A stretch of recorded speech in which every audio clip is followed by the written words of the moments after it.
ओम शांति। सभी प्रेम से बोलेंगे ओम शांति।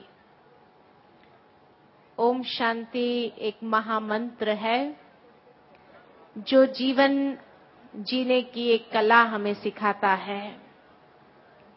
जीवन में सचमुच अगर शांति का अनुभव करना चाहते हैं तो उसके लिए ओम शब्द के अर्थ में स्वयं के जीवन को स्थित करना होगा। ओम शब्द में 3 अक्षर अ, उ और म। अ का मतलब है आचरण, उ का मतलब है उच्चारण और म का मतलब है मन के विचार। जीवन की ये 3 महत्वपूर्ण क्रियाएं हैं, सोचना, बोलना और कर्म करना। परंतु क्या ये तीनों क्रियाएं एक दूसरे के साथ तालमेल रखती है? क्योंकि जीवन के अंदर अधिकतर मनुष्य जब तनाव का अनुभव करता है तो उसका मुख्य कारण है कि कई बार हमारे मन के अंदर बहुत सुंदर विचार आते हैं, अच्छे विचार आते हैं, परंतु जब उसको व्यक्त करने जाते हैं तो मुख से कुछ और ही शब्द निकल जाते हैं। बाद में हमें क्षमा मांगनी पड़ती है कि माफ करना, आप मेरे मन के भाव को समझने का प्रयत्न करना। अर्थात हम स्पष्ट शब्द में कहना चाहते हैं कि मेरे मन के भाव कुछ और है जो मेरी वाणी के साथ तालमेल नहीं रख रहे हैं, इसलिए आप मुझे मिसअंडरस्टैंड नहीं करना। और उसके बाद जब कर्म में आते हैं तो कुछ और ही हो जाता है। फिर कहते हैं पता नहीं, सोचा भी नहीं था ये कैसे हो गया। अर्थात सोचा कुछ और है, बोला कुछ और है और प्रैक्टिकली कर्म कुछ और है। जहां इन तीनों क्रियाओं में सुसंवादिता नहीं है तो जीवन में शांति कहां से होगी? शांति का अनुभव करने के लिए मन, वचन और कर्म तीनों को एक करने की आवश्यकता है। नवरात्रि के ये पावन दिनों में सभी शिव शक्तियों से भी हमें यही प्रेरणा मिलती है, यही संदेश मिलता है कि हम अपने जीवन के सभी क्रियाओं को एक करें, एकता में उनको चलाएं। मन के विचारों के साथ साथ हम अपनी भावनाओं को, अपने कर्म को, व्यवहार को, ऐसे हर क्रिया को एक दूसरे के साथ सुसंवादिता में चलाएं। जिस प्रकार वाद्य यंत्र है, लेकिन ये वाद्य यंत्र अगर एक दूसरे के साथ तालमेल नहीं रखते हो तो बेसुरा आवाज आता है जो किसी को प्रिय नहीं लगता, एक कोलाहल लगने लगता है। परंतु अगर ये सभी वाद्य यंत्र एक दूसरे के साथ तालमेल रख करके अगर बजाया जाता है तो कितना सुमधुर संगीत उत्पन्न करता है। ठीक इसी प्रकार हमारे जीवन में शांति, सुख, आनंद, प्रेम का सुमधुर संगीत का अनुभव करना चाहते हैं तो उसके लिए हमारे भीतर की क्रियाओं को एक करने की आवश्यकता है। परमात्मा शिव जो इस संसार में अधर्म के समय पर आते हैं, अधर्म का नाश और सत धर्म की स्थापना करने लिए और मनुष्य जीवन में से आसुरी वृत्तियों का संहार करने के लिए चैतन्य शक्तियों को उत्पन्न करते हैं अपनी दिव्य शक्ति के आधार पर और उनके जीवन को ऐसे सुसज्जित गुणों से, शक्तियों से और शस्त्रों से कर देते हैं कि जिससे वो आसुरी वृत्तियों के ऊपर खुद भी संपूर्ण विजयी हो जाते और अनेक आत्माओं के जीवन में से भी सर्व आसुरी गुण, बुराइयों को संपूर्ण रूप से नाश कर सकते हैं, कि जिससे आज के संसार को रावण के पंजे से मुक्त करा देते हैं। नवरात्र जब भी मनाया जाता है, साल में 2 नवरात्र होते हैं। पहला नवरात्र यही चैत मास में श्री राम नवमी से पूर्व होते हैं, और दूसरे नवरात्र जब होते हैं उसके बाद दशहरा मनाया जाता है। ये दोनों नवरात्र का बहुत गहरा संबंध श्री राम के जीवन के साथ और रावण के विनाश के साथ तालमेल रखता है। इसका मतलब अवश्य है कि परमात्मा राम भी जब इस संसार में आते हैं तो मनुष्य जीवन के अंदर चैतन्य शक्ति आत्मा को जागृत करते हैं, अज्ञानता की रात्रि को मिटा देते हैं, और साथ ही साथ ये संसार जो आज एक रावण राज्य के समान बन गया है, उससे भी हर आत्मा को मुक्त कर देते हैं। कहा जाता है कि रावण जैसा बुद्धिशाली कोई नहीं था, रावण कोई असुर नहीं था, रावण ब्राह्मण जाति का श्रेष्ठ जाति का था, रावण जैसा विद्वान कोई नहीं था, रावण जैसा धनवान कोई नहीं था, रावण जैसा भक्त कोई नहीं था, और रावण जैसा शक्तिशाली कोई नहीं था। परंतु फिर भी उसके राज्य का सर्वनाश हुआ। क्यों? क्योंकि उसके जीवन में 2 बातों की कमजोरी थी। पहली बात की कमजोरी थी कि उसके जीवन में अहंकार चरम सीमा पर पहुंचता जा रहा था, और साथ ही साथ अनैतिकता बढ़ती जा रही थी, अर्थात चरित्र भ्रष्ट होने लगा था। इन 2 कमजोरियों के कारण परमात्मा को इस संसार में आना पड़ता है और मनुष्य आत्माओं को उस राज्य से मुक्त करना पड़ता है। वर्तमान समय में भी अगर देखा जाए कि सारी प्राणी मात्र में सर्वोच्च जाति अगर है तो वह है मनुष्य जाति। मनुष्य जाति जैसी ऊंची जाति और कोई नहीं, जिसके पास बुद्धि है, शक्ति है। मनुष्य जैसा बुद्धिशाली प्राणी कोई नहीं है, मनुष्य जैसा शक्तिशाली प्राणी कोई नहीं है जिसके पास मिसाइल्स जैसी शक्ति है। मनुष्य जैसा विद्वान कोई नहीं, मनुष्य जैसा धनवान कोई नहीं, मनुष्य जैसा भक्त भी कोई नहीं। परंतु धीरे धीरे आज का यह संसार भी एक विनाश की ओर जा रहा है। उसका कारण है कि मनुष्य जीवन में भी अहंकार चरम सीमा पर पहुंचता जा रहा है और दिन प्रतिदिन अनैतिकता संसार के अंदर बढ़ती जा रही है। परमात्मा यही आकर के हमें प्रेरणा देते हैं कि हमें भी अपने जीवन में से ये 2 महान दुर्गुणों का विनाश करना है, उसके ऊपर विजय प्राप्त करनी है। कल हमने मुख्य रूप से 4 शक्तियों को देखा था कि मां भगवती के जीवन से हमें क्या प्रेरणा मिलती है, वो शक्तियां कौन सी है जिसको हमें भी अपने जीवन में धारण करना है और उसको विकसित करने के लिए कौन से गुण सहायक होते हैं और उसके आधार पर कौन सी कमजोरियों के ऊपर हम विजयी बन सकते हैं। सबसे पहली शक्ति हमने सहन शक्ति को देखा था, साथ ही साथ समाने की शक्ति को देखा, निर्णय शक्ति को देखा और परख शक्ति को देखा। आज आगे की और 4 शक्तियों के ऊपर हम गहराई में देखेंगे कि किस तरह आज के युग में भी इन शक्तियों की आवश्यकता है।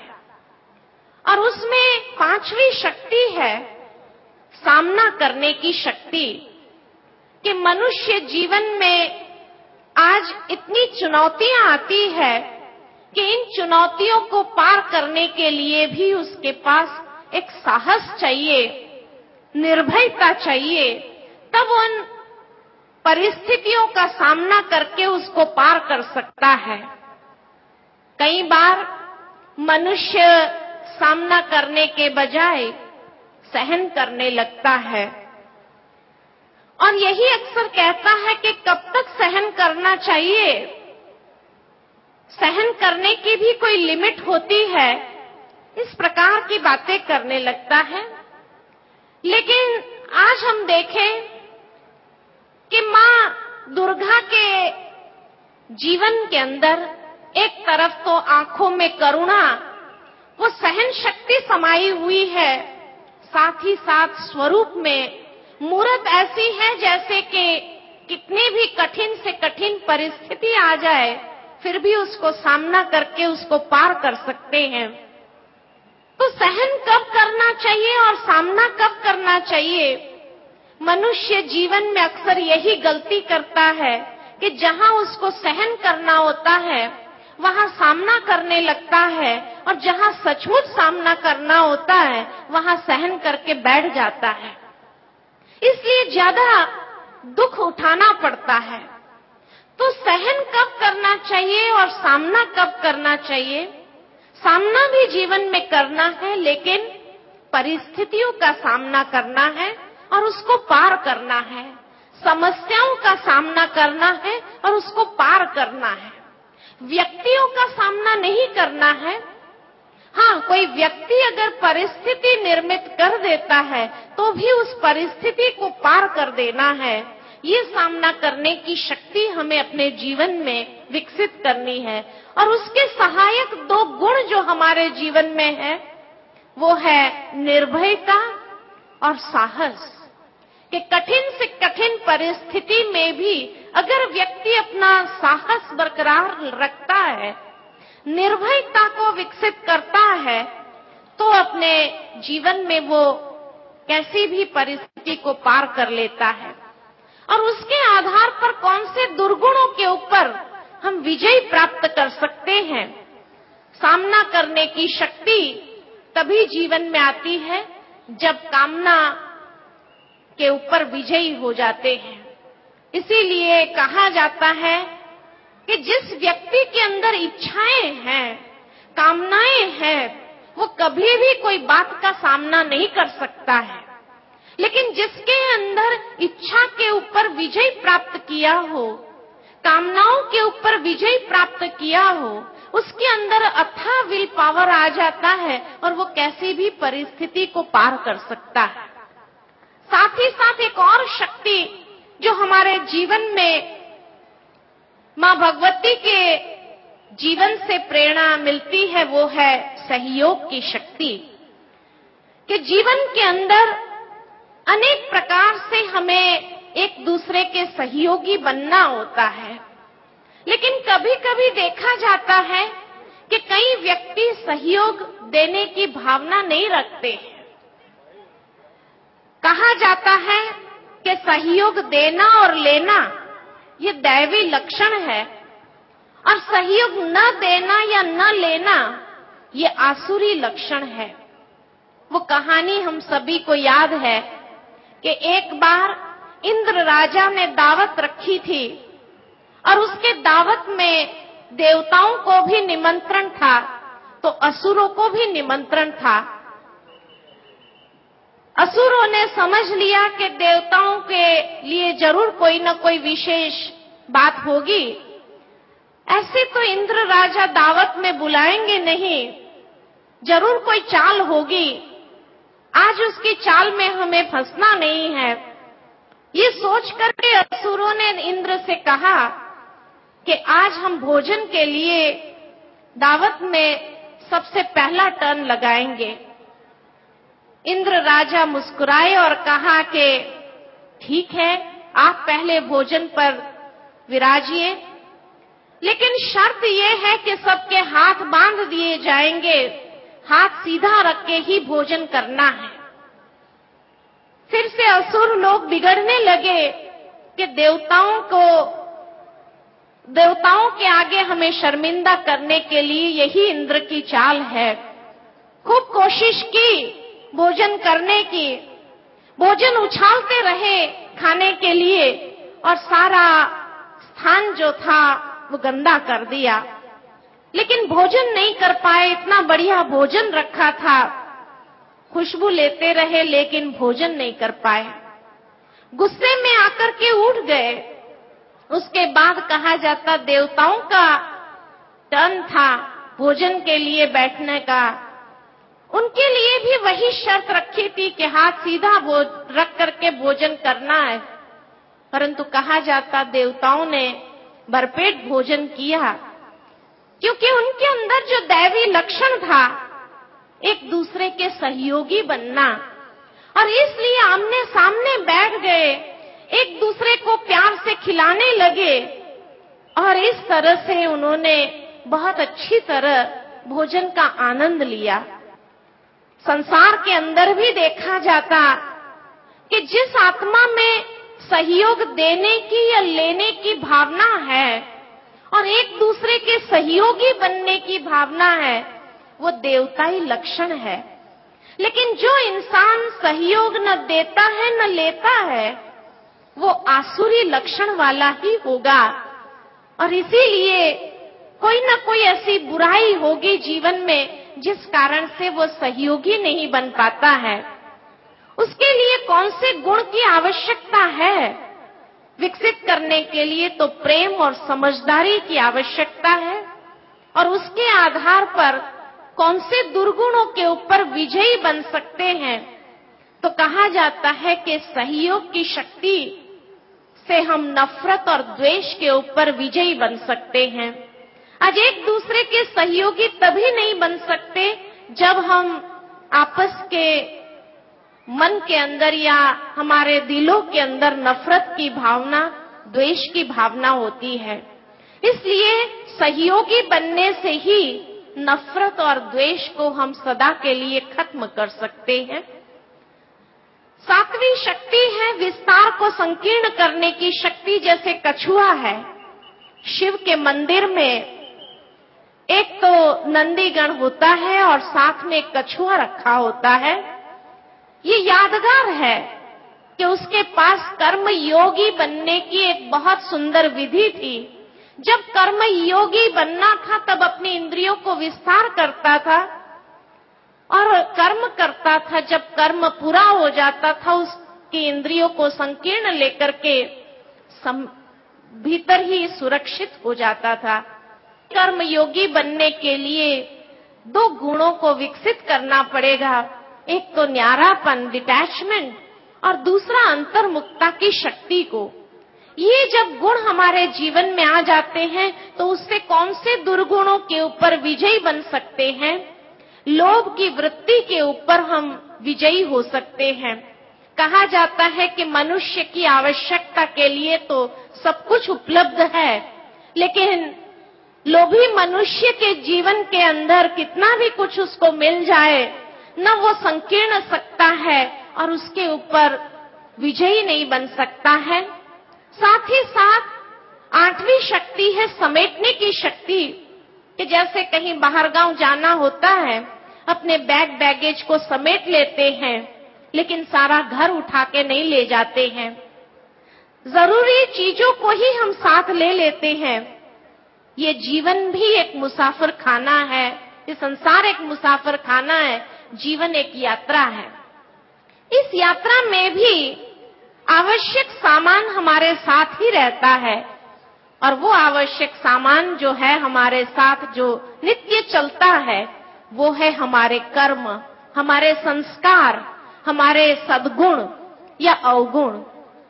और इसलिए कहा जाता कि जो अच्छे संस्कार है, जो सद्गुण है, जो पुण्य का खाता है, उसकी एक अटैची तैयार कर ले, और जो दुर्गुण है, जो पाप कर्म है, जो बुराइयां हैं, उसका एक बिस्तरा बांध ले, लपेट ले।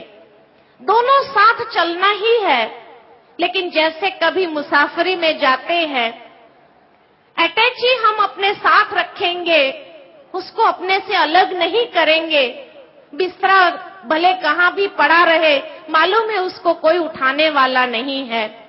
ठीक इसी प्रकार जीवन की यात्रा में भी जो अटैची है सद्गुणों की, पुण्य कर्मों की, उसको बड़ी सावधानी से अपने साथ रखना है, अपनी नजरों में रखना है। नहीं तो अपने सद्गुण भी चोरी हो जाते हैं, अच्छे संस्कार भी खत्म हो जाते हैं। और वो चोर कौन है?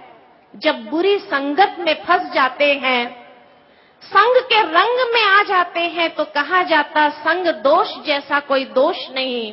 उस दोष में अगर आ गए तो धीरे धीरे अच्छे संस्कार भी खत्म हो जाते हैं, अच्छे सद्गुण भी खत्म हो जाते हैं, पुण्य की कमाई भी हमारी नष्ट हो जाती है और पाप कर्म का बिस्तरा हमारा बढ़ने लगता है। तो जीवन में हमेशा हम अपने संग के ऊपर बहुत सावधान रहे और तभी हम अपने जीवन के अंदर सद्गुणों को विकसित कर सकते हैं, पुण्य की कमाई को जमा कर सकते हैं और सर्व समर्थ, सर्व शक्तिशाली बन हम अपने जीवन को एक श्रेष्ठ दिशा दे सकते हैं। यही नवरात्र के इन पावन दिनों में मां भगवती के जीवन से हमें प्रेरणा मिलती है कि अपने जीवन को समर्थ, शक्तिशाली बनाएं और अवगुणों से अपने जीवन को मुक्त करें, रावण के इस जेल से अपने जीवन को मुक्त करें और सदा ही अपने जीवन को हल्का और उन्नति की ओर ले जाए, अच्छे संग का रंग चढ़ाए, अच्छे संस्कारों की कमाई हम जमा करें, पुण्य की कमाई को जमा करें। इन्हीं शब्दों के साथ वाणी को विराम देती हूँ। ओम शांति।